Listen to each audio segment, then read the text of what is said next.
ओम शांति। 26 अप्रैल 2021 की मुरली है। बाबा ने कहा, मीठे बच्चे, देवता बनना है तो अमृत पियो और पिलाओ। अमृत पीने वाले ही श्रेष्ठाचारी बनते हैं।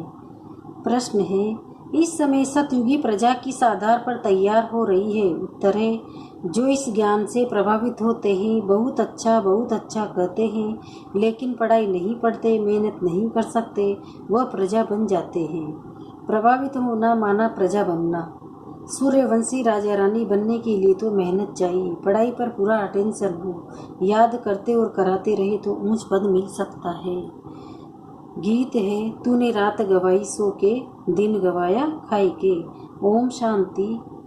बच्चों ने गीत सुना कि हमारा जीवन हीरे जैसा था, अब कौड़ी जैसा पड़ा है। ये तो कॉमन बात है, छोटा बच्चा भी समझ सकता है। बाबा बहुत सहज रीति से समझाते हैं, जो कोई छोटा बच्चा भी समझ सके। सत्यनारायण की कथा सुनाते हैं तो छोटे छोटे बच्चे भी बैठ जाते हैं, परंतु वह सत्संगी आदि में जो सुनाते हैं वह सभी कथाएं। कथा कोई ज्ञान नहीं, बनी बनाई कहानियां हैं। गीता की कहानी, रामायण की कहानी, भिन्न भिन्न शास्त्र हैं जिनकी कहानियां बैठ सुनाते हैं, वह सभी कथाएं। कहानियों से कोई फायदा होता है क्या?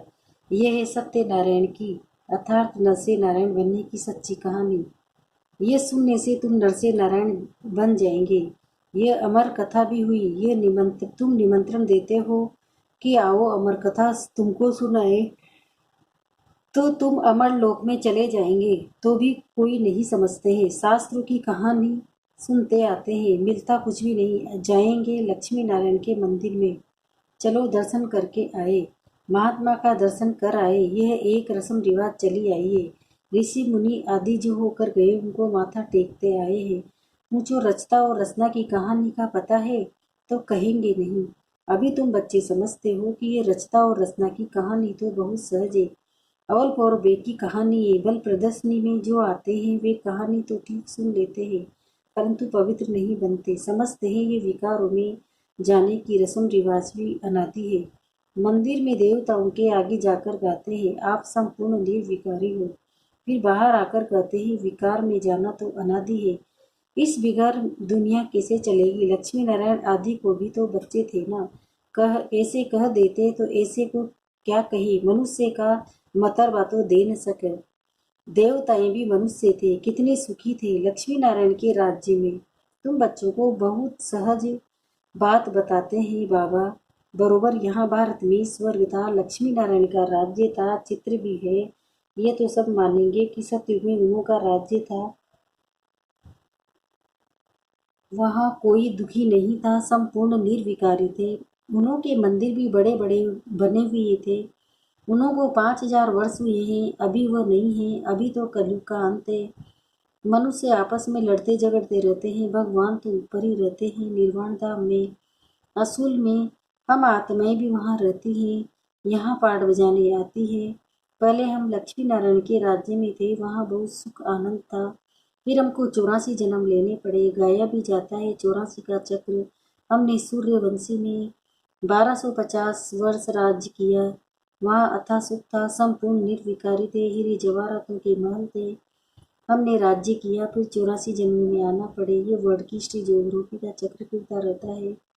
आधा कल्प सुख था राम राज्य में, तो फिर मनुष्य की वृद्धि होती गई है। सतयुग में 9 लाख थे, सतयुग अंत में वृद्धि होकर 4 लाख से 2 करोड़ हो गए। फिर 12 जन्म त्रेता में बहुत सुख चैन में थे, एक ही धर्म था। फिर क्या हुआ? फिर रावण राज्य शुरू हुआ। राम राज्य और रावण राज्य देखो, बहुत सहज रीति से समझाता हूँ। छोटे छोटे बच्चों को भी ऐसे बताना चाहिए। और क्या हुआ? बड़े सोने हीरे जवाहरातों के महल अर्थक्वेक में अंदर चले गए। भारतवासियों के विकारी बनने से ही अर्थक्वेक हुई। फिर रावण राज्य शुरू हुआ, पवित्र से अपवित्र हो गए कहते भी हैं। सोने की लंका अंदर चली गई है, कुछ तो बचा होगा ना, जिससे फिर मंदिर आदि बनाए होंगे। भक्ति मार्ग शुरू हुआ, मनुष्य विकारी होने लगे। फिर रावण राज्य चला तो आयु भी कम हो गई। हम निर्विकारी योगी से विकारी भोगी बन गए। यथा राजा रानी तथा प्रजा सब विकारी बन गए। ये कहानी कितनी सहज है। छोटी छोटी बच्चियां भी ये कहानी सुनाए तो बड़े बड़े आदमियों का मुंह नीचा हो जाए। अभी बाप बेट सुनाते हैं, वही ज्ञान का सागर पतित पावन है। अच्छा, द्वापर में भोगी पतित बन गए, फिर अब धर्म भी शुरू होते गए। अमृत का जो नशा था वह खलास हो गया। लड़ाई झगड़े होने लगे। द्वापर से लेकर हम गिरे, कलयुग में हम और ही विकारी बने। पत्थर की मूर्तियां बनाते रहे हनुमान गणेश की। पत्थर बुद्धि होने लगे तो पत्थर की पूजा करने लगे। समझते थे कि भगवान पत्थर टिक्कर में है। ऐसे करते करते भारत की हालत हो गई है। अब फिर बाप कहते विष छोड़ अमृत पीकर पवित्र बनो और फिर राजा ही लो। विष छोड़ो तो फिर तुम मनुष्य से देवता बन जाएंगे, परंतु विष छोड़ते नहीं है। विष के लिए कितना मारते तंग करते। तब तो द्रौपदी ने पुकारा ना, तुम समझते हो कि अमृत पीने बिगर हम देवता कैसे बनेंगे। सतयुग में तो रावण होता ही नहीं। बाप कहते हैं जब तक श्रेष्ठाचारी नहीं बनेंगे स्वर्ग में नहीं आ सकेंगे। जो श्रेष्ठाचारी थे वह भ्रष्टाचारी बने हैं। फिर अब अमृत पीकर श्रेष्ठाचारी बनना है। बाप कहते हैं मामी कम याद करो, क्या गीता भूल गए हो। गीता रची मैंने, नाम डाल दिया कृष्ण का। इन लक्ष्मी नारायण कोई राजाई किसने दी, जरूर भगवान ने दी होगी। अगले जन्म में भगवान ने राजयोग सिखाया, नाम भी डाला कृष्ण का। तो समझाने में प्रैक्टिस चाहिए। बहुत सहज कहानी है। बाबा को कितना समय लगा, आधा घंटे में इतनी सहज बात भी समझ नहीं सकते। इसलिए बाप कहते हैं सिर्फ एक छोटी कहानी बैठ किसी को समझाओ। हाथ में चित्र लो। सतयुग में लक्ष्मी नारायण का राज्य था। फिर त्रेता में राम सीता का राज्य। फिर द्वापर में रावण का राज्य हुआ। कितनी सच कहानी है। बरोबर हम देवता थे, फिर क्षत्रिय वैसे शूद्र बने। अभी अपने को देवता न समझने के कारण हिंदू कह देते हैं धर्म श्रेष्ठ, धर्म कर्म श्रेष्ठ से धर्म भ्रष्ट, कर्म भ्रष्ट बन पड़े हैं। ऐसी छोटी छोटी बच्चियां बैठ भाषण करें तो सारी सभा में ही हो जाए। बाबा सभी सेंटर्स वालों को सुना रहे हैं। अब ये बड़े बड़े नहीं सीखते हैं तो छोटी छोटी कुमारियों को सिखाओ। कुमारियों का नाम भी है। दिल्ली बॉम्बे में बहुत अच्छी अच्छी कुमारियां हैं, पढ़ी लिखी है। उनको तो खड़ा हो जाना चाहिए, कितना काम कर सकती है। अगर कुमारियां खड़ी हो जाए तो नाम बाला हो जाए। साहूकार घर की तो बात वो मुश्किल ही मत रखती है। साहूकारी का नशा रहता है, दहेज आदि मिलता है तो बस कुमारियां शादी कर काला मुंह कर देती, भी सबके आगे झुकना पड़ता है। तो बाप कितना सहज समझाते हैं, परंतु देखो जो नहीं पढ़ते हैं वो भी आधा कल्प PMLA आदि बन गए। पढ़ाई से तो क्या क्या बन जाते हैं। ये पढ़ाई तो बहुत सहज है, औरों को भी जाकर सिखाना चाहिए, परंतु श्रीमत पर नहीं चलती तो पढ़ते भी नहीं। बहुत अच्छी अच्छी कुमारियां हैं, परंतु अपना ही नशा चढ़ा हुआ है। थोड़ा काम किया तो समझती है हमने बहुत काम किया है, अभी तो बहुत काम करना है। आजकल फैशन में ही कुमारियां रहती है, वहाँ तो नेचुरल श्रृंगार रहता है, यहाँ तो कितना आर्टिफिशियल श्रृंगार करते हैं। सिर्फ बाल बनाने में भी कितने पैसे देते हैं। यह है माया का फॉल ऑफ माया। रावण रावण राज्य, फिर सहज, फिर राइज ऑफ राम राज्य। अब राम राज्य स्थापन होता है, परंतु तुम मेहनत तो करो ना। तुम क्या बनेंगे अगर पढ़ेंगे नहीं तो वहां जाकर पाई पैसे की प्रजा बनेंगे। आजकल के बड़े बड़े आदमी वहां की सब प्रजा में आ जाएंगे। साहूकार लोग फिर अच्छा अच्छा कह अपने धंधे में लग जाते हैं, बहुत अच्छा प्रभावित होते हैं। फिर क्या आखिर में क्या होगा, वहां जाकर प्रजा बनेंगे। प्रभावित माना प्रजा, जो मेहनत करते हैं वो राम राज्य में आ जाएंगे। समझाने तो बहुत सहज है।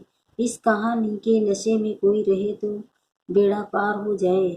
हम शांति धाम में जाएंगे, फिर सुख धाम में आएंगे। बस याद करते कराते रहना है, तभी ऊंच पद पाएंगे। अटेंशन पढ़ाई पर देना है। चित्र हाथ में हो, जैसे बाबा अब लक्ष्मी नारायण की पूजा करते थे तो चित्र जेब में पड़ा रहता था। चित्र होते भी लॉकेट में भी है, उन पर समझाना है। ये है बाबा, उन द्वारा वर्षा मिल रहा है। जब पवित्र बन बाप को याद करो। कितनी नॉलेज है इस मेडल्स बेज में, इसमें सारा ज्ञान है। इन पर समझाना बहुत सहज है। सेकंड में मनुष्य से स्वर्ग की मुक्ति, जीवन मुक्ति का वर्षा कोई भी समझाते तो जीवन मुक्ति पद का अधिकारी बन जाए। बाकी पढ़ाई अनुसार ऊंचत पाएंगे। स्वर्ग में तो आएंगे ना, पढ़ाई में आएंगे तो सही ना, वृद्धि तो होंगी ना। देवी देवताएं धर्म ऊंचे हैं वह भी तो बनेंगे ना, प्रजा तो लाखों बनेगी। सूर्यवंशी बनने में मेहनत है, सर्विस करने वाले ही अच्छा पद पाएंगे। उनका नाम ही वाला है, कुमार का है, जनक है। अच्छा से इंटरेस्ट संभाल रही है, कोई खिटपिट नहीं है। बाप कहते हैं see no evil, talk no evil. फिर भी ऐसी ऐसी बातें करते रहते हैं। ऐसे ऐसी जाकर बनेंगे इनको लाखों वर्ष की।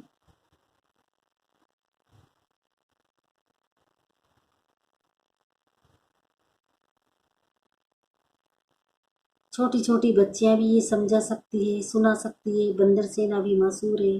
सीताएं जो रावण की जेल में फंसी हुई है, उनको छुड़ाना है।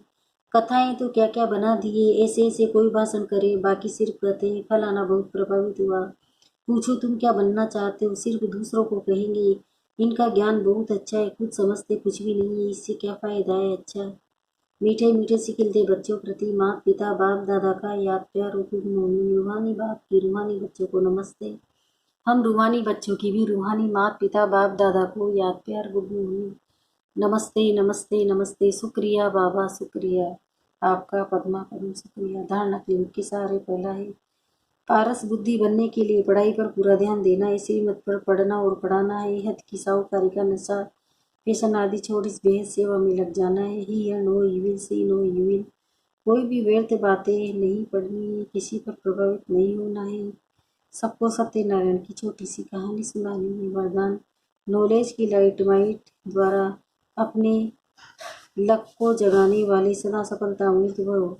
अब इसका विस्तार बता रहे हैं बाबा। जो बच्चे नॉलेज की लाइट और लाइट माइट से आदि मध्य अंत को जानकर पुरुषार्थ करते हैं, उन्हें सफलता अवश्य प्राप्त होती है। सफलता प्राप्त होना भी लक की निशानी है। नॉलेजफुल बनना ही लक को जगाने का साधन है। नॉलेजफुल सिर्फ रचयिता और रचना की नहीं, लेकिन नॉलेजफुल हर संकल्प, हर शब्द, हर कर्म में ज्ञान संकल्प हो, तब सफलता मूर्त बनेंगे। अगर पुरुषार्थ सही होते भी सफलता नहीं दिखाई देती है, तो यही समझना चाहिए कि ये असफलता नहीं, परिपक्वता का साधन है। स्लोगन न्यारे बनकर कर्मेंद्रियों से कर्म कराओ, तो कर्मातीत स्थिति का अनुभव सहज कर जाएंगे। ओम शांति।